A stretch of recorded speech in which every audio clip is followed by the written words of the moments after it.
Well, good afternoon, everyone. Thanks so much for joining the webinar today. My name is Shonda Zelaya. I am the marketing manager for FMCSA's pre-employment screening program. And before we jump into the webinar, I typically just like to do a little recap about my company and what we do. And the name of my company is NIC Federal. Many of you may be familiar with it because if you use PSP, you would probably get an invoice that says NIC on the top of it. And essentially, what my company does is provide digital solutions for state, local, and federal government. I like to think of, I like to think of NIC as the silent giant behind government. And I say that because we run a lot of applications and websites for different states. So from Hawaii all the way to Maine, we cover about 30 states. So if you've ever visited like Texas.gov or Utah, those are all states that are managed and run by NIC, the websites. And my particular office is in charge of running the site for PSP. So whenever anybody goes in and gets a PSP report, then you are seeing an interface that was created by NIC on behalf of the agency. So that's pretty much what we do. I think we do a great job of it because most of our users don't ever know that it's a government contractor that's doing all of this work.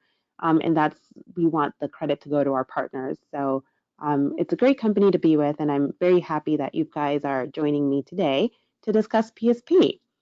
So we're going to jump right in. We will probably leave questions until the end of the presentation.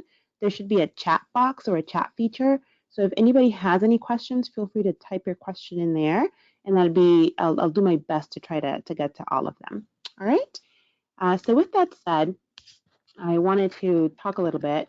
Oops, sorry, my screen here. Sorry. Forgive me. 1 second. I'll try to get my screens to move over to the next. All right, here we go. So what is PSP? PSP was it started back, it launched in 2010. And it was because Congress mandated FMCSA to provide data to motor carriers that would allow them to make a more informed hiring decision. So when Congress mandated this, the agency now had to come up with a way to make this data available electronically to carriers that are looking to hire drivers. Congress said that it could not be a mandatory program, it would have to be voluntary. And to this day, it is still a voluntary program. And as long as the agency or FMCSA made this data available, then they would be in compliance with what Congress had mandated.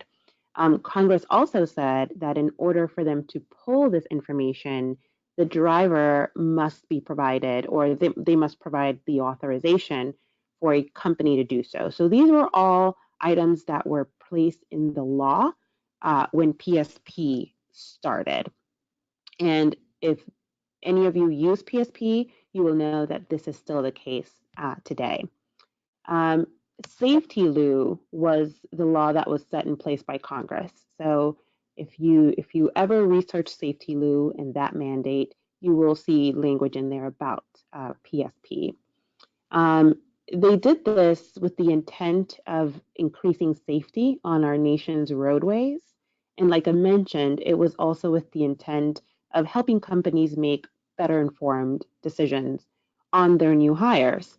They also made some updates, and when I say they, I should say us, to the data or the quality of the data. We improved it, and I will get into that as we go through these slides because it is important to know what changes we've made to the PSP report in an effort to improve the quality of the data that motor carriers receive whenever they request a PSP report. There is that very last bullet that talks about DataQs, and it is related to the improvement in data quality that we made, but I'll get into that further down the slide as well. So bear with me a second, and we'll touch on that a little further down. Now, this is the data that's in the PSP report. The data comes directly from the MCMIS database. That stands for Motor Carrier Management Information System. That is pretty much FMCSA's database. So FMCSA, we extract the data from there, and then we are able to format it into a readable report. And that report would contain the last 5 years of crash data and the last 3 years of inspection data. It's pretty much the same thing as FMCSA's Driver Information Resource, or the DIR, but the data, the PSP data has some enhancements that motor carriers can use to their advantage whenever they're looking at hiring these drivers. This is what the PSP report looks like. If some of you are familiar with it, you've seen it before, but I do want to touch on certain things that maybe you were not aware of. So you'll see my mouse moving across the screen, and that's just kind of where I want to draw your attention to. So up here, we have the driver's first and last name, Mr. John Doe. Obviously, you would see the driver's license number, and then you would see the states if he had more than one driver's license in the last 5 years. Here, the crash activity is just a quick summary. This particular driver, John Doe, had 5 crashes. Of those 5 crashes, 1 was a fatality right here. You can see 1. 3 of those had injuries. Well, actually, total of 4. And then he had 3 towaways. And this is just obviously data that we've thrown in there just to kind of show what you would see if you pulled a report that looked like this. You'd see all of this information up here, but the breakdown of that information would be in this section here. So these would be the crash details. So of the 5 crashes that he had up here, they're listed one by one down here. They give you the date, the DOT number of who he was driving for at the time, the name of the carrier, driver's license number, state, date of birth. And this report state is interesting because this is the state where the crash happened. So this particular one happened in Montana, and it would have a report number. This report number is what would be on file with the state. So if you wanted to find more information about this particular crash, you can always contact the state of Montana, provide the report number. The location might be helpful as well, and then they would be able to give you more information if they could. So this information is interesting. This DOT number here and the company name is also something good to keep in mind, and I'll tell you why in a little bit. Down here, you'll see the inspection summary. So maybe a driver that maybe has no crashes, you might pull a PSP report with no crash detail because he's never been involved in a crash, which is a good thing.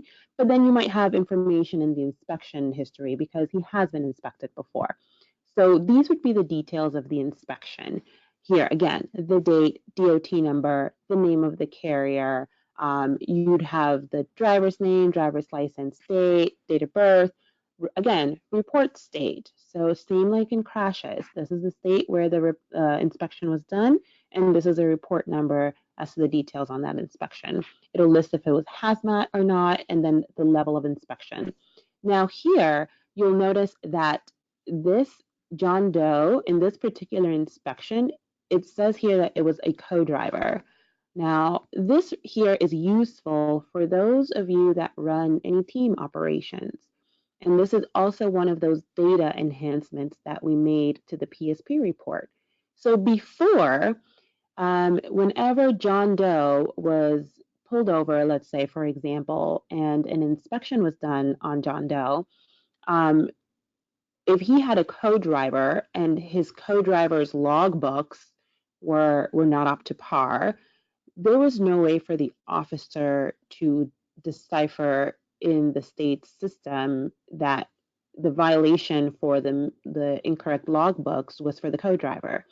So since John Doe was the one that was behind the wheel, that violation would appear on John Doe's PSP report. And John Doe would say, oh, well, that wasn't me. It was my co-driver who had something wrong with the logbooks. But the officer didn't have a way of distinguishing that. So now the PSP report has this enhancement where if John Doe was stopped and there was a violation for logbooks, it would specify that it belonged to a co-driver. And then down here, it would again say, this violation does not apply to Doe John or John Doe. So we realized, or the agency realized, that it was something that needed to be addressed because drivers were being placed at fault for something that wasn't their fault. So the agency made that enhancement. So whenever you're looking at a PSP report, if you ever see this, then that will be a telling sign that maybe there was a team driving situation going on at one point in that driver's career. So it's definitely helpful for that. Also down here in this blue line, this is also important. It's related to DataQs, which is something I mentioned earlier. You'll see here that apparently there was a violation, this driver violation, so driving under the influence. And then it gives you the state citation. It was in Texas. It gives you the number. And then here it says state citation result, convicted of a different charge. So what happens in many occasions is that a driver, after he's given a citation, he may go to court for that citation, and then the result in court may be something different. Maybe instead of driving under the influence, he was convicted of something else, or it was maybe a reduced charge. Since the PSP report shows the original violation, it'll always list it here, but in court, if after a driver submits a DataQs, because something was changed in court, once the DataQs is submitted, then the note will be listed here that it was convicted of a different charge. So that just helps you see that the MVR, for example, may have whatever that different charge was and not list the original violation.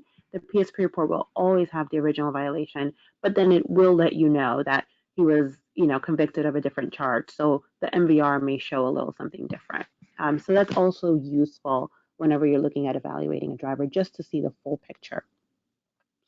All right, so moving on to PSP and the motor vehicle record. I know I just mentioned it, and so now we're going to talk about a couple of differences between the two.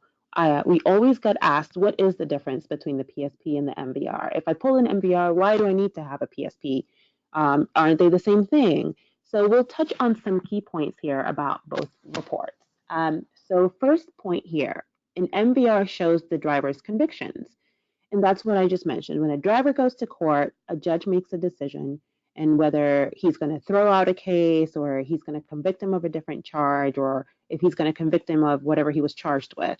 And that is what will show up on the MVR. Pretty much whatever the judge decides, that's what's on the MVR. The PSP record includes violations collected at the roadside inspection or the crash.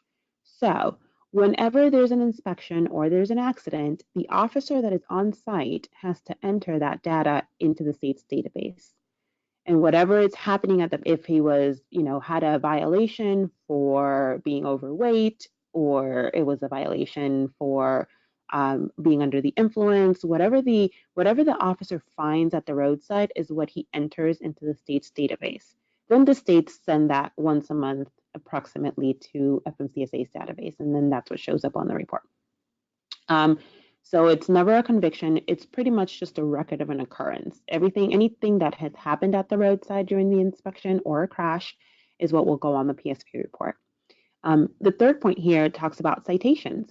So citations, warnings, and tickets yet to be settled in court will not appear on an MVR. And that's a key point because, again, anything that's on the MVR, it's after the judge has made his or her decision. If they haven't gone to court yet, or if it's yet to be settled, then it probably won't appear on the MVR. And you'll see that it also makes mention of warnings. Again, if an officer enters the information into a state's database, he might not give a citation, but he might only give the driver a warning for whatever the violation may have been. But if he enters whatever happened into a state's database, it will show on the PSP. whereas it will not show on the MVR because it's not something that was decided in court or adjudicated in court.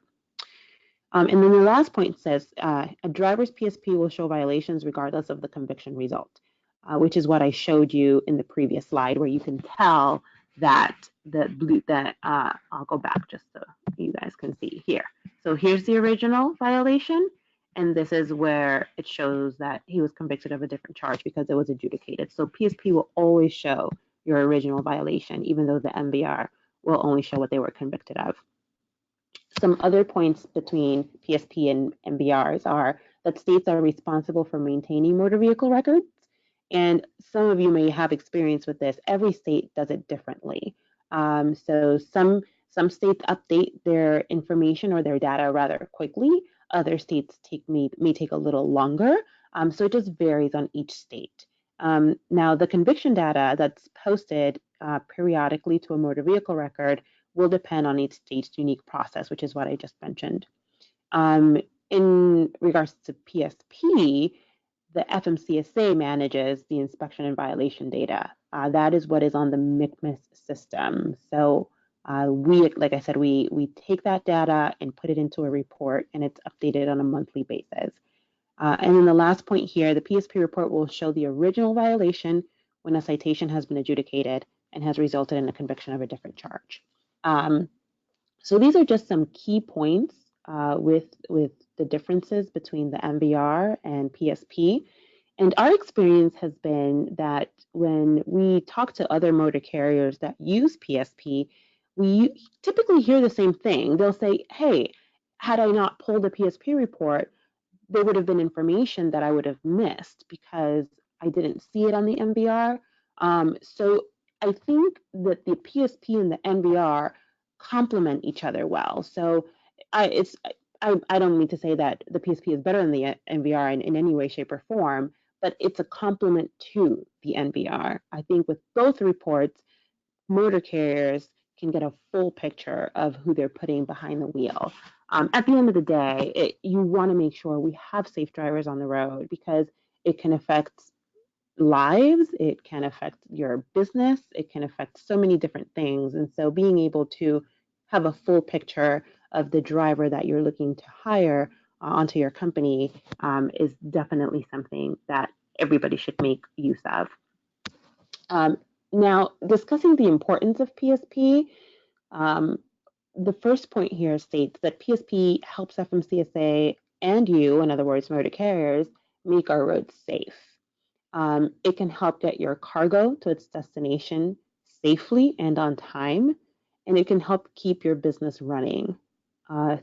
Thorough pre-employment screenings can help accomplish these goals, maintain compliance, and help ensure you're protected. So being able to take every single measure possible to screen your drivers and to make sure that you're doing your due diligence will always be helpful in the long run.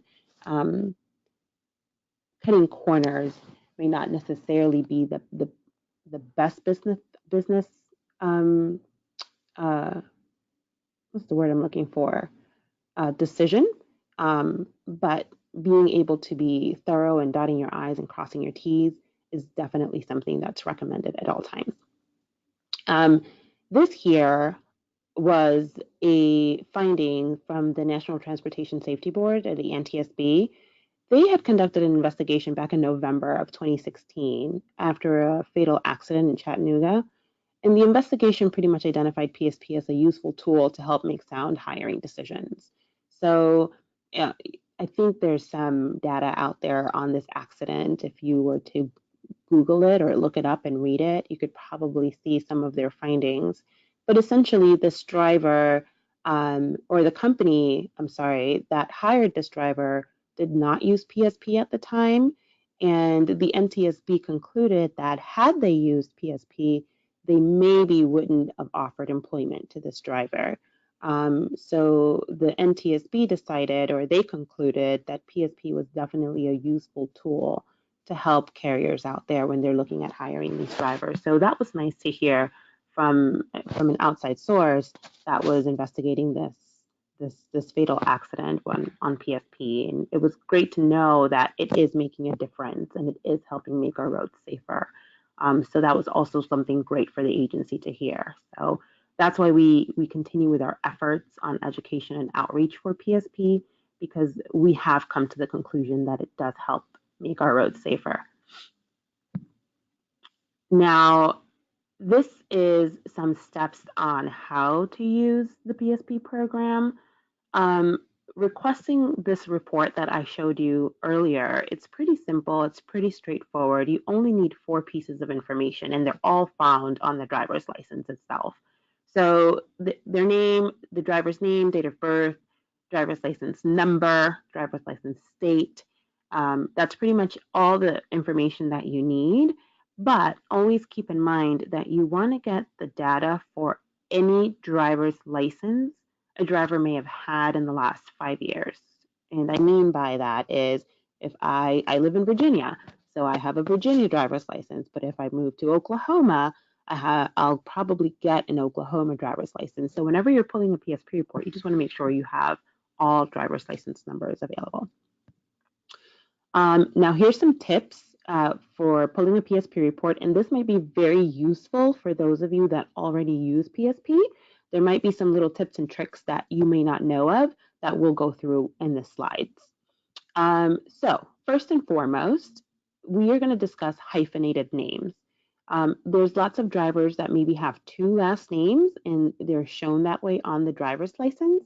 So in the PSP system, when you're requesting your PSP report, you can enter both last names. For example, this was Tina and her last name Smith Jones. So you'll see here that there's no spaces, no dashes, no hyphens. There's nothing in between both names, and that's how you would want to enter it in PSP. However, there's this gray button here that says Add License, and what this does is it will allow you to enter Tina's last name in different ways. So, for example, you can enter just Smith and the driver's license number. Add license again, enter just Jones, driver's license number. Or you can even swap out the last names. You can interchange them. You can put Jones Smith and the driver's license number. It does not charge you an extra fee. The fee is still the same. But the reason you want to do this is because when the officer conducts the inspection, or if it's a crash, we don't know how the officer entered the last name. Usually, 99% of the time, it'll be like it's shown on the driver's license, but you always have that margin of error. So we wanted to make sure that we gave our users the ability to search in any way, shape, or form possible to make sure that you had a complete printout on the PSP report, a complete history there. So that's point number 1. So definitely make use of that feature if you ever have a driver with a hyphenated last name. Here, we're going to see about a driver that maybe has changed his or her name. So this was Laura Johnson, date of birth, and then we entered Laura Johnson's name here, driver's license number, and her state.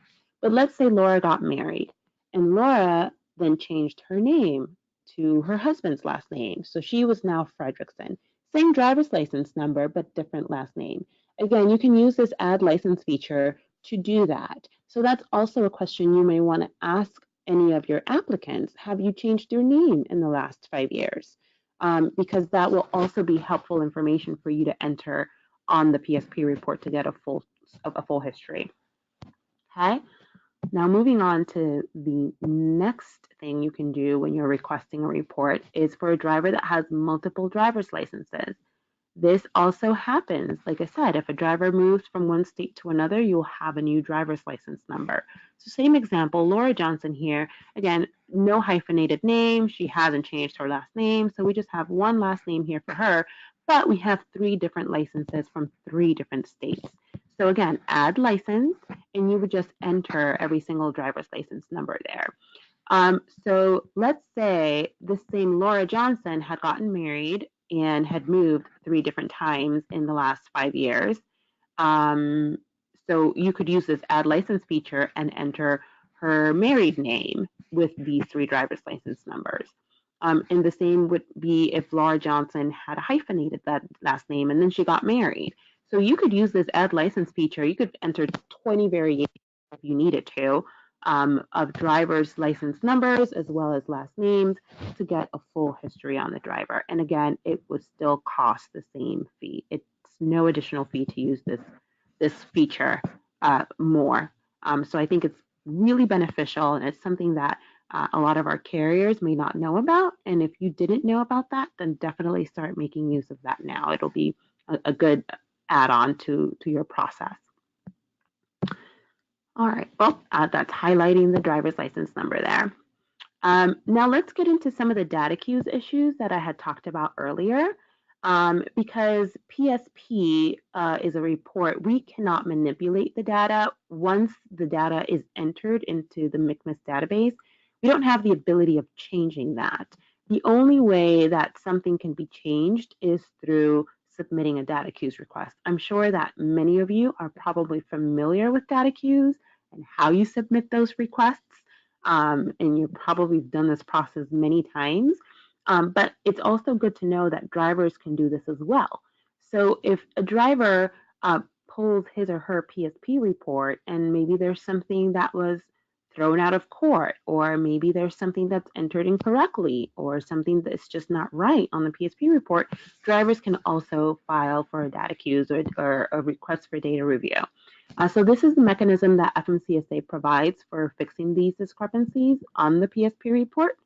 And then anyone can submit a request for data review, like I said, including drivers. DataQs is the centralized system which routes the request for data reviews, or RDRs, to the appropriate state for analysis. So as soon as that DataQs is submitted, DataQs will then turn around and send it to the state, the appropriate state for handling. If no one is familiar with the website for DataQs, it's listed right here. It's just dataqs.fmcsa.dot.gov. And you can even provide that website to the drivers if they ever need to submit or file a DataQs request. Here's some more information on the DataQs. And like I mentioned, a user can submit it. The DataQ review will be analyzed, and then a decision will be made. It also applies to the outcome of an adjudicated citation. So like I mentioned earlier, if a driver goes to court and the judge decides that the original violation will be reduced to something else, then the driver can submit a DataQs, and then once that is done, the PSP report will be updated to show that the driver was convicted of a different charge. So the only way that that will show on the driver's PSP report is through a DataQs. So they have to submit a DataQs after the court has made its decision so that the PSP report can be updated. And this is an interesting point here about the documentation that drivers must submit if they want something changed on the PSP report. It has to be adequate and certified court documentation with the inspection details on it so that they can then review everything and update the PSP report. And it happens a lot that sometimes a driver may get that court documentation and it could be misplaced. Maybe it was put in the back pocket of a jean or left in a purse somewhere, or maybe, got confused, with it being garbage and got thrown out mistakenly. And it happens on occasion. So adequate documentation would include, scanned copies of certified documentation from the appropriate court or administrative tribunal. But you'll see down here in the second point, a direct web link to the adjudication results of an official court or agency website that presents adequate and verifiable documentation of the adjudication result is also acceptable.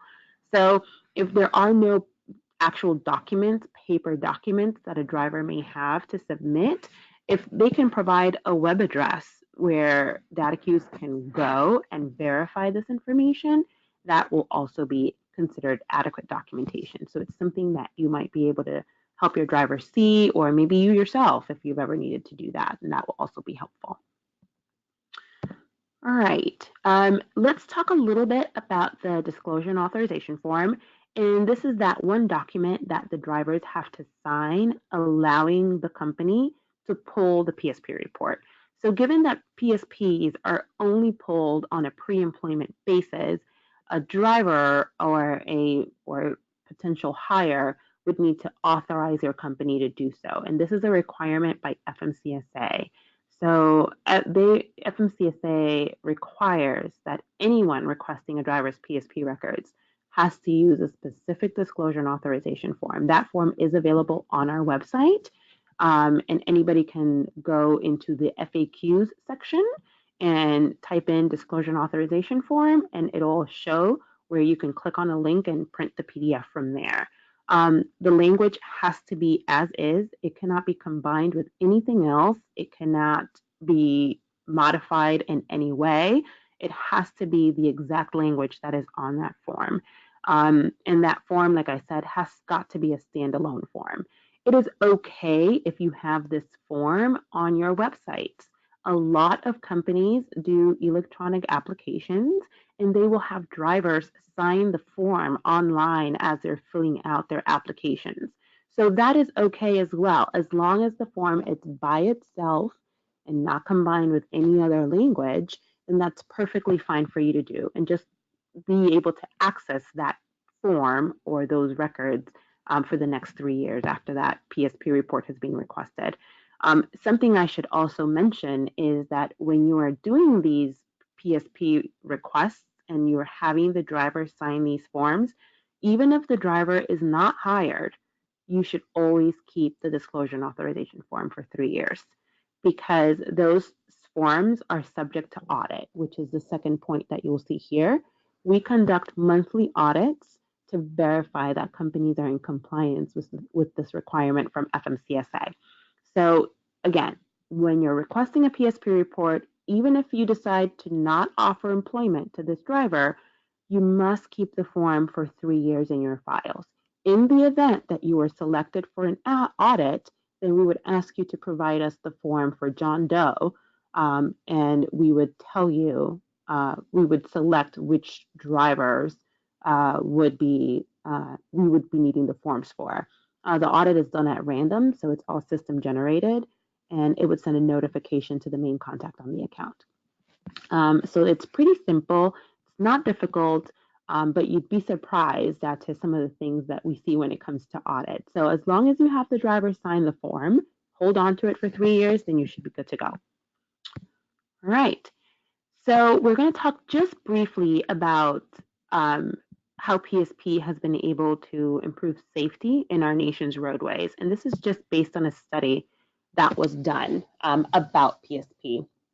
It was a PSP safety impact analysis.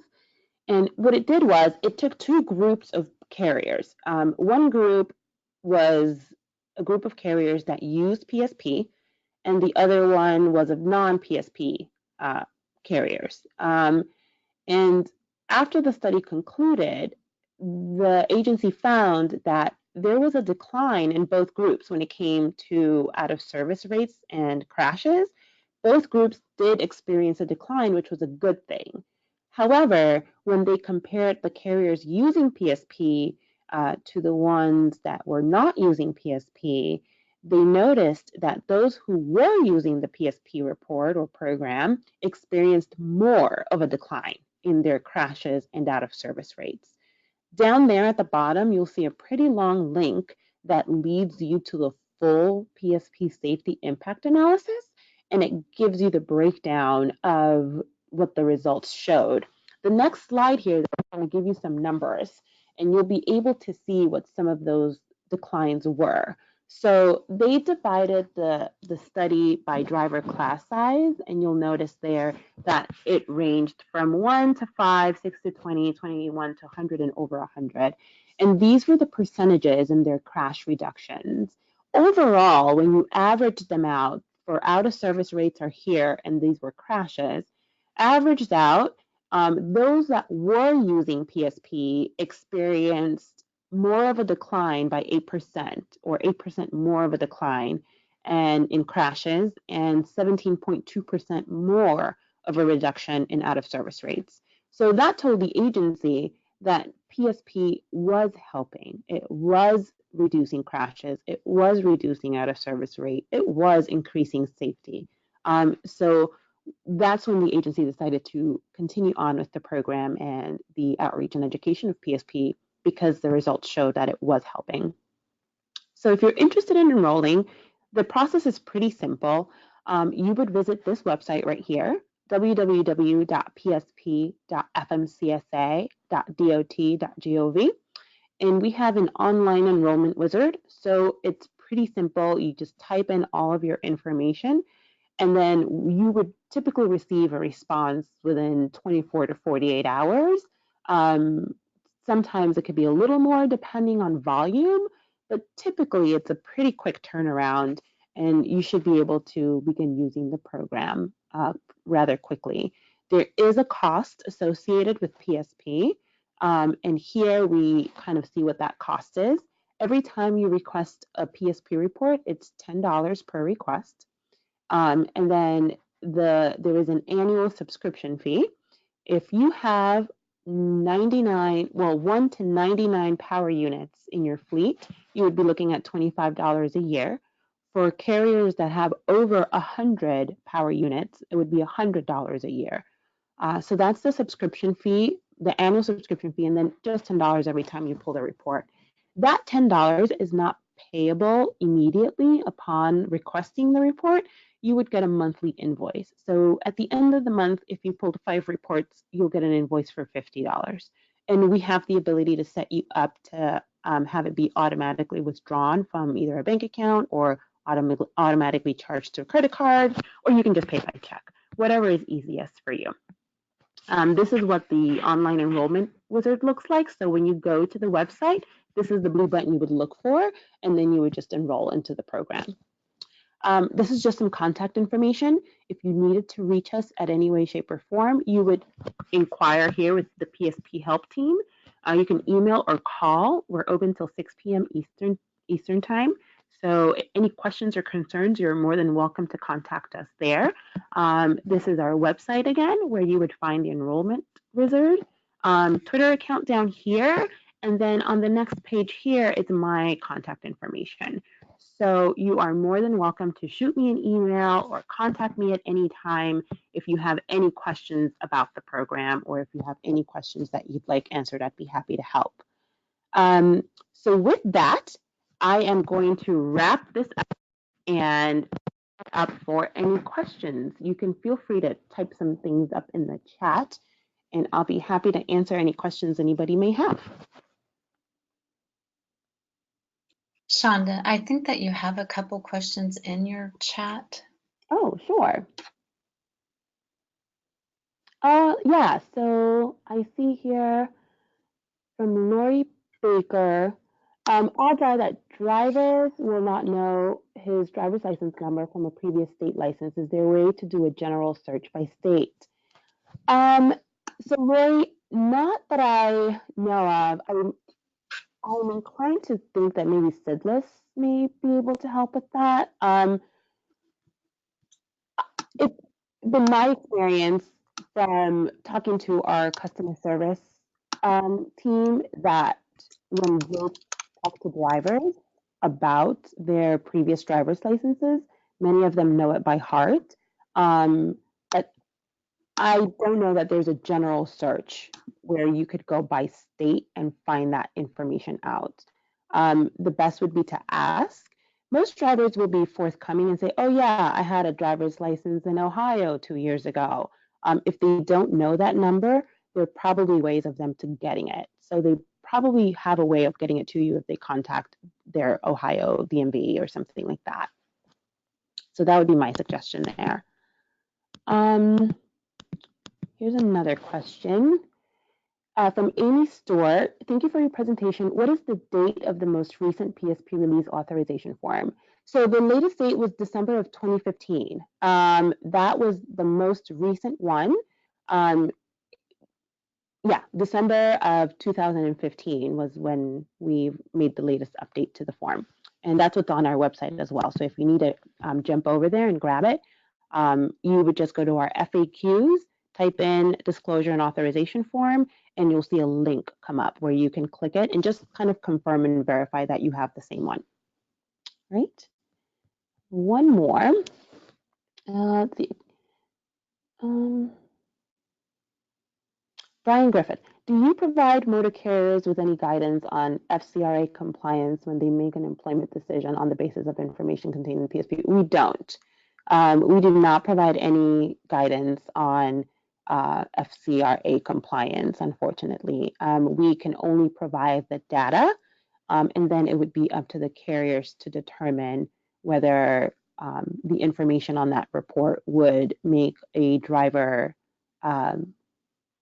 would qualify a driver to offer employment or not. That would be determined by each motor carrier's operation.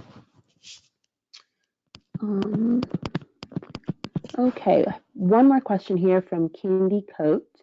I assume an electronic signature is acceptable for the authorization form, and you assume correctly, yes. A lot of our carriers that have applications online will want to have that form signed right then and there when the driver is applying for the position. And as long as the driver can type his name in and you have the date on that form, then that is perfectly fine. This is acceptable. If you were ever pulled in for an audit, an electronic signature is definitely no problem at all. All right. I think that is the end. I don't see any other questions listed here. I appreciate everyone being online with me and spending some time talking about PSP.